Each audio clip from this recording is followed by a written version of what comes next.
이제 저녁 8시 30분 퇴근 후 퀴즈 한판. 혼자 하지 마세요. 같이 해요. 매일 저녁 8시 30분 많은 참여 바랍니다.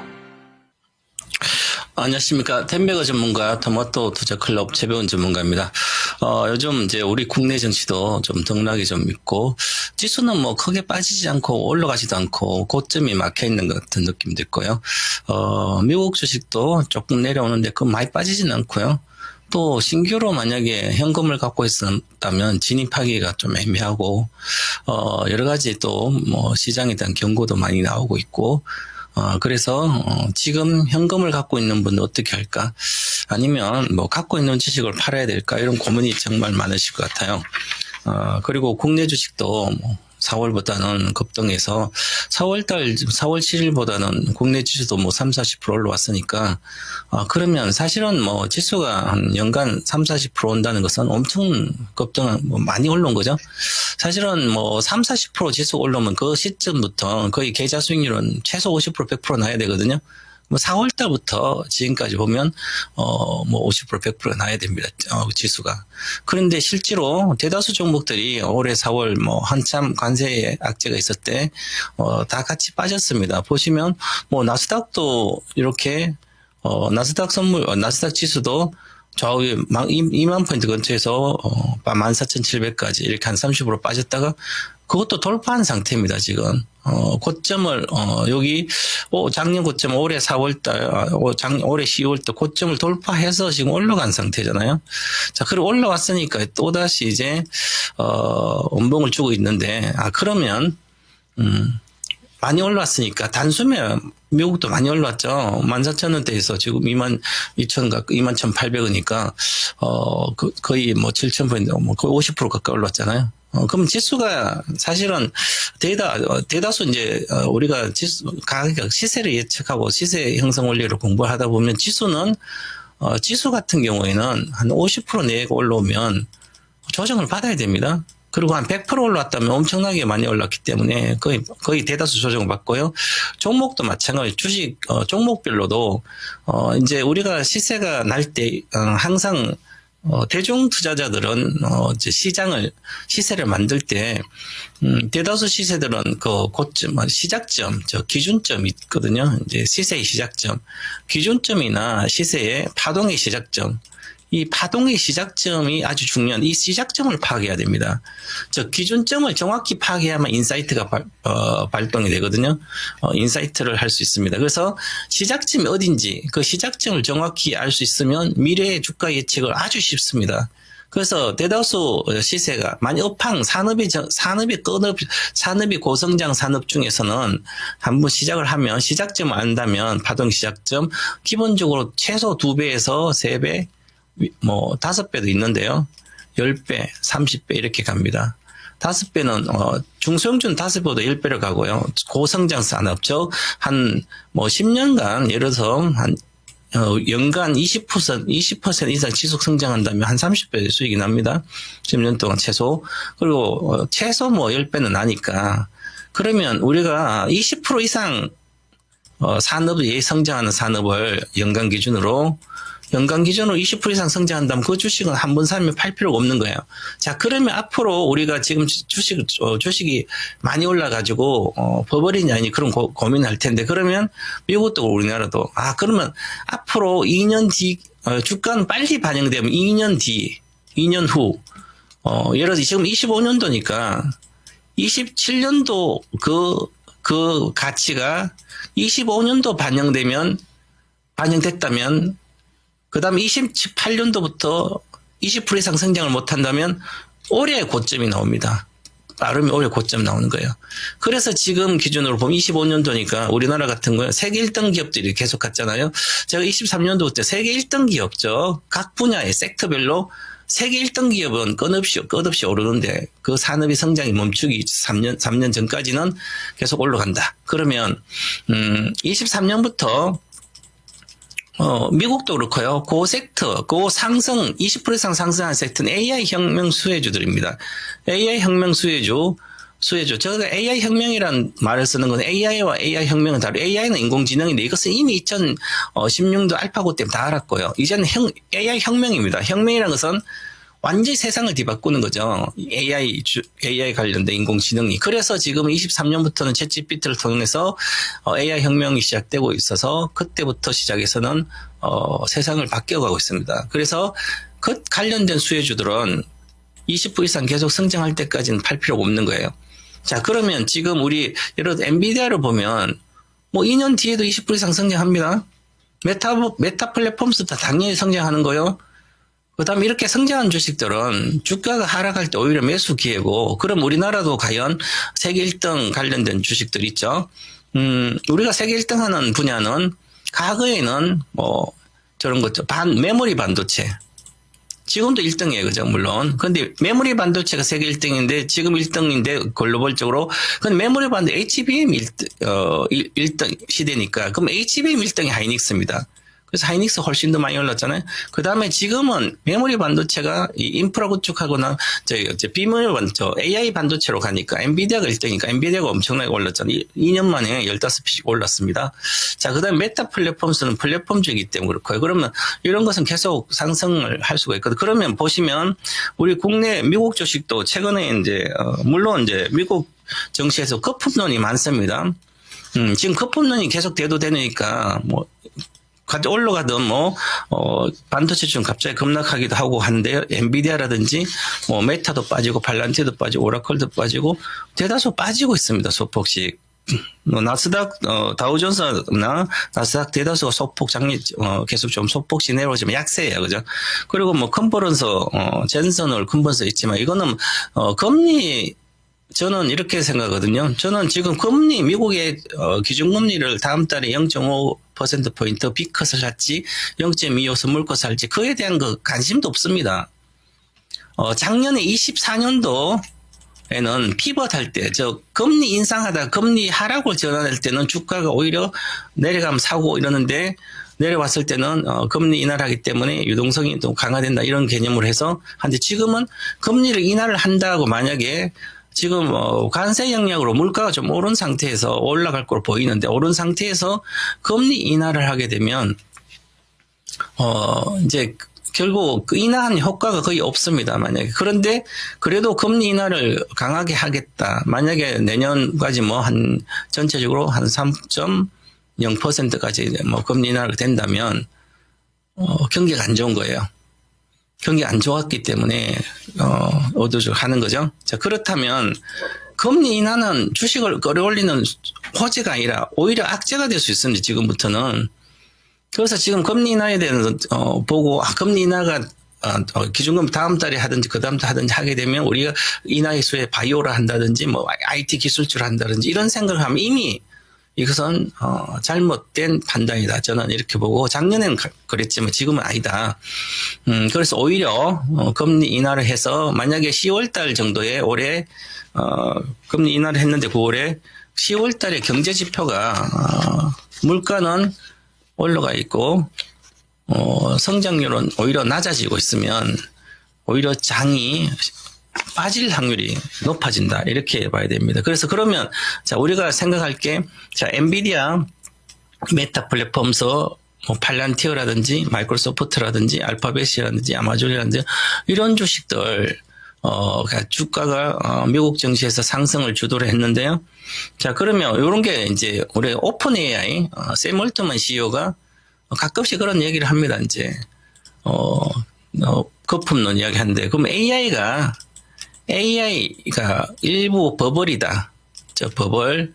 그래서 실제로 AI로 투입을 많이 하는데 돈은 많이 들이는데 5% 정도 기여를 하나 정도의 별로 돈은 못 벌고 있다죠. AI로 돈은 못 벌고 있기 때문에 버블이다 이렇게 얘기를 하고 있습니다. 자, 그럼 이제 AI를 이제 투자를 하는 것은 지금 AI로 돈 벌기 우리가 잘 알아야 되는 게 AI로 돈을 벌 때가 아니죠, 아직은. 자, 엔비디아가 주가가 많이 올라. 이건 엔비디아는 AI 반도체 돈을 버는, 이거 인프라 구축하는 겁니다.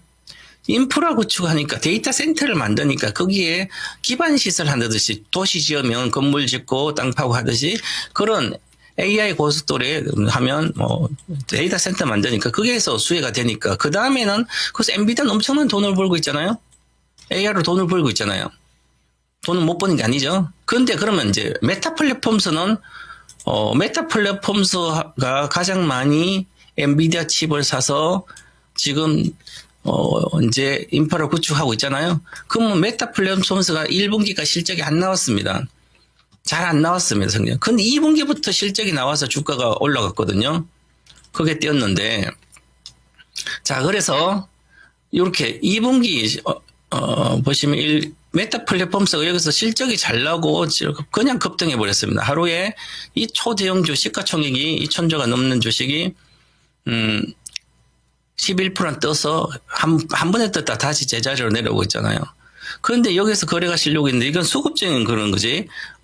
전체적으로 보면 문제가 없습니다. 즉 이제 2분기부터 AI로 관련된 그동안 투자한 게 조금씩 수입으로 매출로 연계되고 있습니다.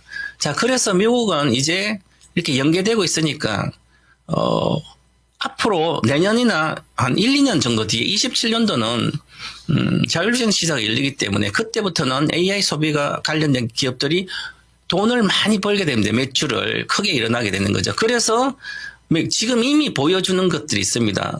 이렇게 AI로 실적을 조금 보여주고 있는 매출이 늘어나고 있는 노블록스라든지 그 다음에 메타라든지 이런 주식들은 이미 벌고 있잖아요. 다 소프트웨어 솔루션 만들어서 팔란티어도 AI로 엄청난 돈을 벌고 있잖아요. 그렇기 때문에 이런 게 버블이 아니라 지금 돈을 벌고 있는 겁니다. 그래서 샘 올트만이 얘기한 것은 너무 비관적으로 보고 있는 상태다. 저는 그렇게 단정적으로 말씀드릴 수 있습니다.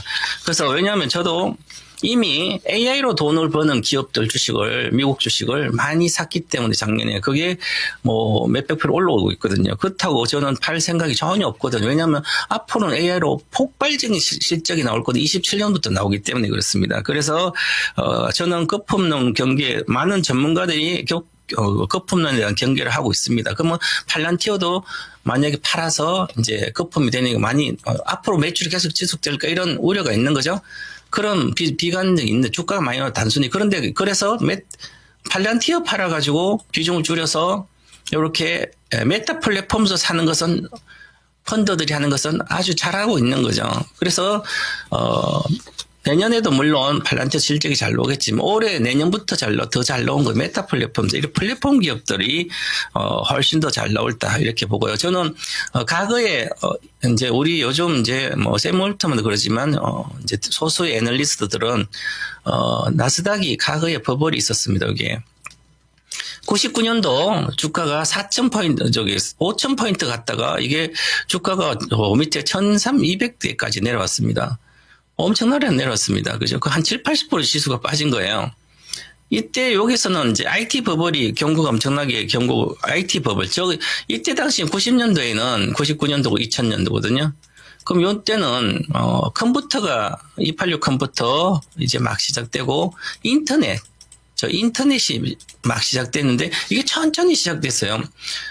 그 컴퓨터가 인간의 노동력을 대체해주고 인터넷이 대체해주고 해서 그런 세상이 올 거라고 막 해서 사람들이 아무거 막 주가가 1년에 100배 가기도 하고 막 그랬습니다.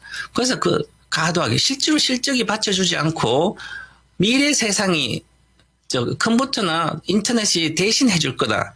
그런데 그 시대가 지금 25년 지나 지금 왔습니다. 지금 현실화되고 있는 거죠. 그러면 그때 당시는 이때는 버블이 맞고 지금 버블이 아니라는 거죠. 실적이 받쳐주기 때문에. 그런데 지금 실적이 만약에 2, 3년 뒤에 안 받쳐준다면 지금이 버블이에요. 또 팔아야 되겠죠. 그런데 제가 2027년도가 바로 FSD 자율주행 시대의 원년이 오고 2029년도가 휴머노이드 시대가 시작되고 2032년도는 메타버스 시대가 시작되고 2035년도는 인조인간 시대가 시작된다. 즉 새로운 지구 하나 생긴다. 이 정도로까지 말씀드렸는데 그러면 앞으로 27년도부터 실적이 더 폭발적으로 늘어나는 거죠. 만약에 자율주행차 시대면 대다수 휴머노이드뿐만 아니라 자동차라든지 AI 관련된 데이터를 가지고 매출을 일으키는 거잖아요. 그렇기 때문에 오히려 지금도 마찬가지지만 가도 이전 영역 22년도 말 23년부터 여기서부터 나스닥이 이렇게 M7들이 계속 좋은 지금 M7에 몇 개 빼야 되겠죠. 몇 개 기업밖에 없습니다. 이제 그러면 그 기업도 어쨌든 계속 성장을 하는 게 이제 투자한 게 나오는 거 2, 3년이 걸리기 때문에 데이터 센터 완전히 하고 실적까지 솔루션 만들어서 그거 실적까지 내려면 2, 3년이 걸립니다. 자, 그러면 27년도 전에 아마 26년도, 7년도까지 뭐 데이터 센터, AI 반도체 칩은 피크아웃을 할 거로 보이면 그러면 27년도부터는 매출이 인식이 되는 거죠. 나오기 시작합니다. AI 기업들이. 그래서 아직까지 멀었다. 지수에 보면. 과거에 지금 2022년도 저점이니까 지수가 이게 나스닥이 10,000포인트부터 시작됐으니까 앞으로도 지수는 과거에 IT 버블 때는 90년도면 300포인트에서 5,000포인트 갔습니다. 5년 동안 여기서 보시면 750에서 5,000포인트 갔어요. 7배나 올랐습니다. 지수가. 여기서 5년 동안 7배. 지금 3년입니다. 최소 10배는 올라가야 됩니다. 자, 그러면 여기가 보면 10,000포인트니까 이게 2만 포인트가 아니라 2032년까지는 10만 포인트 정도 가야 된다. 저는 이렇게 공격적으로 보고 있는, 그러면 지금 저는 가소평가됐다 보는데 왜 그러냐면 이게 우리가 시대 흐름을 정확히 읽고 정확히 예측은 쉽진 않지만 그래도 현상을 읽어봐야 됩니다. 자, 보세요. 한번. 미국 주식인데 이 미국 주식이 이렇게 시가총액 높이 많잖아요. 가는 주식은 AI 혁명 주식, 엔비디아, 메타, 뭐 이런 발란티, 오라클, 마이크로소프트, 나무 애플 안 가고요. 알파벳 아마존도 별로 안 갑니다. 그러니까 이런 것들이 주로 주도하니까 이제 M7이 아니라 그 다음에 이제 M3로 줄어듭니다. 즉 돈이 시가총액이 만약 S&P 500이면 7개 기업이 상승률 3분의 1을 차지하되 앞으로는 더 7개 기업이 아니라 5개 기업이 상승률에 거의 80% 차지하는 그런 시대가 계속 바뀌갑니다. 왜냐하면 대다수가 성장을 못하고 오히려 고용도 줄어들고 뭐 AI 때문에 산업이 격변기가 들어가기 때문에 그러면 기업들도 대다수가 망합니다. 그러면 남는 게 몇 개 없으면 그러면 시가총액이 아주 잘 나가고 이익이 잘 나는 그런 기업들로 다 몰리기 때문에 즉 몇 개만 가는 시대는 더 강화된다. 쏠림 현상은 이렇게 봐야만 정확히 주식을 올인해서 집중할 때는 맞춘다. 이렇게 말씀드리고 그다음에 미국 주식 이렇게 말씀드렸고 그다음에 국내 주식은 잠깐 보시면 국내 주식들은 대다수 보시면 주가가 전체 시가총액 보면 오늘은 하이닉스 삼성전자는 뭐 AI 고속도로 한다고 해서 크게 수혜를 받는 거 이미 수혜를 많이 받았기 때문에 지금 오늘은 보면 현대인력, 전력주, 방산주라든지 이런 게 올라가고 있습니다. 그러면 일반적으로 우리가 한미 정상회담이 다음 주에 있기 때문에 그 관련되는 미국과 여러 가지 정상들이 만나서 하면 뭐 우리 뭐 원자력 관련 뭐 합작 회사라든지 아니면 조선 관련 이런 쪽에 또 강화된 구체적인 좀 많이 나오지 않을까 그렇게 해서 관련된 주 좀 센 편이고 그리고 이 조선 방산 전력 이쪽은 뭐 실적은 수주로 보면 뭐 앞으로 2, 3년 동안은 계속 실적은 괜찮은 것으로 보입니다. 하지만 최소 3년 정도의 조선은 수주를 받아서 하기 때문에 올해부터는 지금부터 주식들은 대다수가 만약에 조선을 하고 싶으면 미국의 수혜는 하나오션과 현대중공업 2개고요. 그 다음에 하나에어로스페이스 같은 경우는 뭐 방산하고 여러 가지 다 좋지만 보시면 파동이 거의 마무리 국면입니다. 월봉이 다음 주 월봉이 마무리되고 연봉이 주면 그 다음에 시간이 좀 흘러야 됩니다. 그래서 지금부터는 매수를 하면 100%적 2배 정도 먹을 수 있는 구조가 아니기 때문에 단기 매매만 좀 접근을 해야 될 것 같고요. 그 다음에 지금부터 보시면 항상 주식은 여기 시작한 단가 여기서 사야 됩니다. 그래야만 리스크 없이 복리 투자가 되는데요. 보면 항상 똑같습니다. 여기서 사야 되는 거죠. 그래서 파동이 이미 조정받고 올라갔을 때는 위험하다 이렇게 보듯이 지금은 우리나라 기업은 저는 AI 혁명 수혜주 미국밖에 없는데 미국 주식밖에 우리나라는 유일하게 이제 생겼습니다. 그 주식들이 보시면 AI 혁명 시대에 우리나라는 추세 상등 데이터 센터 이런 게 아니라 소베린 AI 소버린 AI가 아니라면 국내 AI 혁명주를 살 필요가 없는데 소버린 AI 시대가 오기 때문에 앞으로 그래서 국내는 소버린 AI 수요가 장기적 27년까지 성장한다 이렇게 보고요. 그래서 저는 리스크가 거의 없는 즉 집중 투자, 올인 투자에도 될 수 있는 구조가 있는 월봉으로 보시면 이렇게 완전히 고가에 놓인 주식 17만 그렇게 아직도 뭐 이렇게 많이 3번이 여기 와 있잖아요. 이제 시작하는 주식들 이제 거래량 실리고 수급도 왕창 들어가 있고요. 다음 달에 급등할 거로 보입니다. 그래서 추세적으로 갈 거로 보이기 때문에 27년도까지 이런 거밖에 없다. 저는 이렇게 말씀드리겠습니다. 그리고 저희 한마디는 저는 주식 투자 돈벌 가장 쉽다 이렇게 말씀드리는데요. 장기 상승 대파동 초입에서 투자해야만 복리 투자가 된다. 그래야 끝없이 돈을 벌 수 있다 이렇게 말씀드리겠습니다. 그리고 다음 주 화요일 날 오후 4시에 토마토 TV 유튜브 채널에서 2차 전지도 시작했다. 1등주라 찾아라. 이래서 2차 전지에 또 관련된 또 해드리도록 하겠습니다. 즐거운 주말 되시길 바라겠습니다. 감사합니다.